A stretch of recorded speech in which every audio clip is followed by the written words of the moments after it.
Makroekonomიკური მართვა და ფისკალური პოლიტიკის საკითხების სემინარი ამ თემებზე ფინანსთა სამინისტროს აკადემიაში მიმდინარეობს. ღონისძიებას, რომელიც ფინანსთა სამინისტროსა და საერთაშორისო სავალუტო ფონდის ეგიდით ტარდება, აზერბაიჯანის, სომხეთის, თურქეთის, ტაჯიკეთის, ყაზახეთისა და ყირგიზეთის წარმომადგენლები ესწრებიან.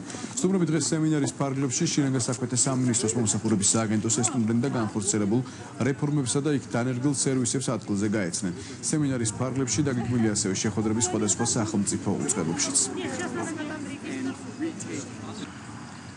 ჩვენ ცდილობთ უნდა გავაცნოთ ყველა მონაწილეს, ყველა ის წარმატებული რეფორმა, რომელიც ჩატარდა ბოლო დროის განმავლობაში საქართველოში.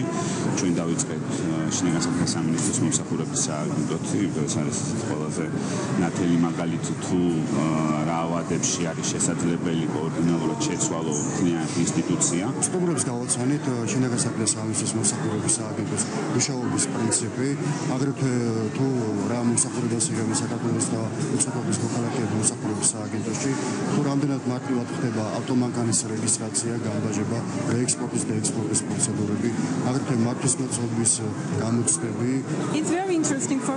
ეს თემები ჩემთვის ძალიან საინტერესოა, რადგან მე აქ ვეცნობი საქართველოში განხორციელებულ წარმატებულ რეფორმებს და ვხედავ იმ განსხვავებებს, რომლებიც ჩემს ქვეყანაში არსებობს.